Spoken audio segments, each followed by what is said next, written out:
1 then at the Etihad at half-time. So much to get through. Let's begin with Liverpool's positive start. The goal from Mo Salah, no surprise, against Manchester City. And what a start it was for your former club, Michael. Oh, it was brilliant. What a game we've had here. It was a brilliant goal. Back to front, playing through the lines. Liverpool have been really brave in terms of playing out. And what a finish by Mo Salah. I mean, we spoke about a great record against Manchester City. As we can see here, it's not offside. Times has run well. Diogo Jota, Akanji playing him on there at the bottom of the screen, and what a finish. And the way the goal came about, you'd seen signs before the goal of the way Liverpool were trying to do that. Yeah, absolutely. I mean, this was early on in the game, Steve, and I was so impressed with Liverpool's bravery. Just have a look at this. I'll run it in real time. But playing out from the back, look how committed Manchester City are to trying to win this ball back. But the bravery, this puts manners on a team, this does. This puts manners on Manchester City when they're brave enough to do this. And this was the theme of the goal as well. And we'll just slow down the goal because it is I can't believe how aggressive Manchester City are in many ways. If you look at the back here, they've got 1, 2, 3 defenders against 1, 2, 3, 4 Liverpool players. They're outnumbered. And if you take that line a little bit further, you know, you've got another 2, but then another 2 of Liverpool. So they're outnumbered at the back. I mean, it's really brave of Manchester City, righty. It is, but like once, Sean, you made the point. Once this ball comes out to Fabinho, they've got to drop it because he's got time and space on the ball. City have got to drop. Absolutely. Because they play an offside. They almost both play an offside line. Absolutely. Here. So you can see it. So Jota's made a great run through, and Trent is going to be able to find him. And then from there, I thought that City's aggressive press was. It looked really aggressive, but it wasn't very organised. They sorted it out a little bit in the second latter stages, but then Most comes on and scores a beautiful goal. But like, it just seemed like some were going, Alvarez was going, then De Bruyne wasn't going. It wasn't going in unison. So that's why I think Liverpool were able to break through him in that instance. And a wide player running onto a ball that's virtually a dead ball, the way that Jota set it up. It was a relatively easy finish in a way, even though he's made it look easy. Mo Salah makes a lot of things look easy. Yeah, but I think absolutely. The way the ball was positioned, he knew all he had to do. He didn't need too much power. He just had to set it wide of the post, give it enough time to come back in. And he did it perfectly. But on the City press side of it, I think what Dad said was right and what you said was right in regards of the aggression and the areas that they was in. But if you watch Alvarez's run, if he comes more straight down, he blocks that pass to Fabinho. Yeah. It kind of comes from the side, which gives that Fabinho a pass. But everybody else seemed to have a man and in a position. Yeah. And now, Sean, on the subject of wide players, for City's equaliser, before we saw what happened at one end, what about Jack Grealish's role at the other? Is this perhaps something he wasn't doing when he first signed for City? I think it's something you don't always learn as a winger. You either have it or you don't. But his recovery run to get back here, and I remember when I played that was part of my job. I knew I had to get back, and he's getting that in his game more and more because he did it against Spurs as well when Son broke away. But there was a little bit luck there. Robertson gambled and Kevin got it round him. But this here, have the energy and the concentration level to put in that ball there. Obviously, there is a little bits of luck because it goes through Trent's leg, but he knew what he was doing and wanted to do, and he put it on the plate. And for me, he'd been a thorn in Trent's side the whole game. Another beautifully crafted goal. A very similar theme? Yeah. Yeah. I think to so. front, wasn't it? Yeah, it was. But I think that there's, in this instance, we just saw Jack really burst in the gut to get back there. And I think that when we see this goal, as much as, Sean's right with Kevin De Bruyne with this, he gets a nice touch and it is fortunate. But I think here, when we look up here, look at Harvey Elliott. Yeah. I think that's him there. So Harvey Elliott, at some stage, once this goes through, Mike, once you run it, right, he has now got to realise Virgil's got to come across because we've seen Andy Robertson's come in and he's taking a chance. Once this goes into him, if we run it, now he has got to recognise Trent's got to come in. He's got to get out to Jack. He's got to do something to stop that. He doesn't do it. He's still not there. And then once we get into this situation, they're kind of at Man City's mercy. I mean, he could be here, couldn't he? If he recognised it earlier. Trent Alexander-Arnold, Steve's got to come across because there's been a problem here. Andy Robertson's gone and squeezed, possibly shouldn't have, and then it's been a knock-on effect. Trent's had to come across to defend it, so I don't blame Trent in any way in this situation. Here's the luck what Sean's talking about. It goes through his leg, but you know, I think that they've earned that luck in the way they've played. But like for me, what I would say there, Steve, is that if Harvey Elliott shows the same determination as Jack Grealish, they may be able to stop that. the analysis. Imagine if he'd felt fine.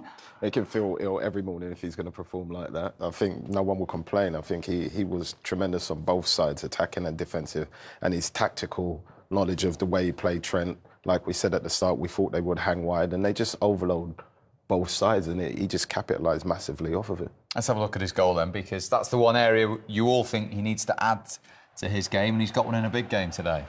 Definitely. We all know he was sort of the main man, wasn't he, at Aston Villa? Everything went through him, goals and assists and everything. Since he's been at City, then he's part of a world-class squad.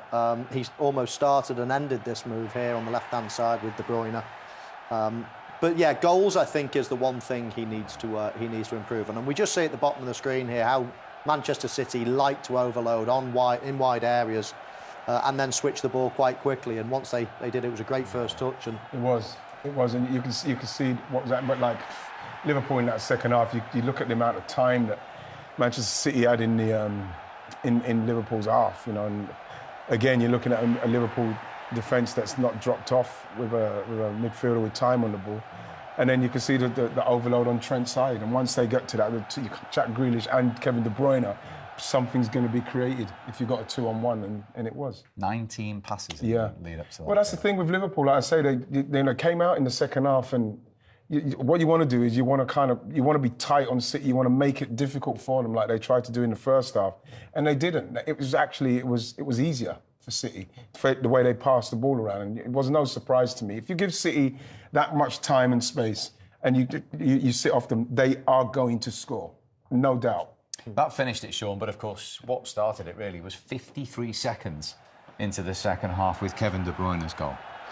This is great play here for me. They win it back on knockdown, they recycle the ball, and then they calm down. But this pass here, I think, is from Alvarez in the back there to Mahrez, is, for me, unbelievable. From that happens, it opens Liverpool up completely. And Kevin gambles and gets a nice tap in, but I feel like that chance is a little bit harder than people think. He's had to keep his eye on it, plus the goalkeeper trying to dive across it, and he does it perfectly. Liverpool's, again, you can't take anything away from how City have totally destructed them there, destroyed them, I should say. Liverpool pushing forward with no real organisation in what they're trying to do. You see Nathan Ake able to pass it out, and within one pass that, Alvarez has knocked it out to the right wing, and they're into Liverpool's back three, back two, whatever it was. It was a very poor performance from Liverpool, but very dominating performance from City. Back to front again, Michael, from City? Absolutely, Steve. We looked at half-time, didn't we, in terms of when Manchester City were outnumbered by Liverpool in attacking areas. Well, look at this, just leading up to the Manchester City goal. 4 players there against the 3 defenders of Manchester City. And when we just forward it on slightly, we can see Trent Alexander-Arnold is out of position in this area. And that has the knock-on effect, because when Liverpool lose the ball, all of a sudden what you're going to see is one coming out here, cascade, then he has to come across. Yeah. Then Henderson doesn't get the right side of De Bruyne righty, and all of a sudden, watch it go, one after another, and all of a sudden the problem is on the top end of the screen. Yeah. Well, like you see Konate coming in, you see Van Dijk coming in, so then that leaves De Bruyne all the space in the world to run into to just finish. It was, like I say, they destroyed them them in the end. And Liverpool, you just felt like they just couldn't get anywhere near them in the second half. Couldn't get near them. And what about the build-up for Gundogan's goal? Again, I think it was 14 passes in the build-up to this one. Well, again, when you look at the spaces, that they've had, look, you've got like Alvarez in there. He actually has 3 touches on the ball in the box. That's how much time he's got in there. He's got so much time. Look how much. You look at it from here. There's no look at the space. And this is just continuous, like space, not tight enough. So he's not gone. He should have went. Then he should have went across to De Bruyne. Now that it's just like it's too easy. It's too easy because Liverpool are not organised. Everybody's chasing. They're not going impact. Look, he's gone. No one else is gone. So then that's all that's going to happen. And when they speed it up like now, Liverpool look. There's people falling over. They don't know what they're doing. And now look, 1, 2. He's got 3 touches. Trent does well to block it, but then you've got someone standing in the box with time to put it in the net, and you just think to yourself, that is poor play from a team playing away from home against arguably one of the best possession teams in the world. And they've given them the opportunity to do that, and that's why they got unravelled. Now, much discussion, of course, about the absence of Erling Haaland before the game, but Julian Alvarez has now started 16 and today scored his 12th goal. Well, we know what he was capable of before the game. We knew he scored goals. But I think when you're put in a position where you're taking the place of somebody like Haaland that does score a lot of goals in a game of this magnitude, you know it's going to be hard. And the one thing you know he's going to give you is the work rate. We know he can retain possession of the ball when it comes up. But what he does well is after he's retained possession, he then likes to get into the box and get in those positions that Haaland does, or sometimes being the ones outside. And he just peels off the back of him and just taps it in. He knows exactly where he is all the way through that movement. All he does is just lets him go across, and then he just steps into that space and gets a great tap in. In that instant, he didn't need to do anything other than stay in between those defenders, because you saw Mahrez's great move. You see Gundogan getting on the ball with time. Look what he's doing there. He's taking a mickey out of him there. You see Mahrez with time. You see, so what happens is that you can stay in the middle then, Alvarez, like what you'd see Erling Haaland doing. So you stay in there and get the tap in. You look at that goal, that's probably a goal what Erling Haaland would have scored. So he's recognised as well when you need to go deep and when you just stay at the top in between the defenders. That was an early common theme throughout the game from City. Absolutely, Steve. And another common theme when we look at this, just before the build-up starts here, look at Manchester City again outnumbering Liverpool at the back, 5 against 4 this time. I mean, every goal virtually in this game has started off with them being outnumbered at the back. Righty made some great points at half-time, and we'll go to look at them in a short while. But this is a really interesting part of this goal is this guy here in terms of Andy Robertson and his role in it. In this situation, he's obviously got his man here in Mahrez, but he makes a critical decision. You can see Kevin De Bruyne in this area here, and he makes the decision to go and press him early on. And when he goes and presses him, Steve, I mean, half the time you block that, the ball actually goes through his legs, as we can see. I mean, he's onside here, Mahrez. You can quite clearly see he's onside. But this ball could have ricocheted off Andy Robertson. As it happens, it goes through his legs, and all of a sudden, they're in trouble. Now, Righty mentioned at the outset, this player here, he can probably get back. And that's Harvey Elliott, Harvey Elliott. Because Trent has got a problem now. Van Dijk has got to come and cover Andy Robertson because of his bad decision. And now, all of a sudden, when we forward it on, Trent comes across, makes it 2v2. So I don't blame him at all here for leaving Grealish at the top. Absolutely.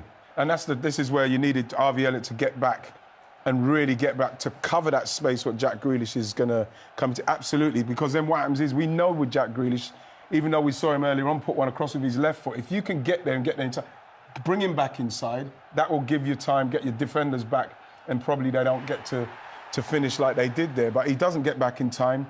And again, it was kind of like synonymous with what Liverpool were doing today. They just looked, for me, a yard off of everything. And City were ruthless and clinical, and they've reduced that gap temporarily, at least, to 5 points. Here's what Pep Guardiola thinks about it all. Pep, that's a big result, a big performance.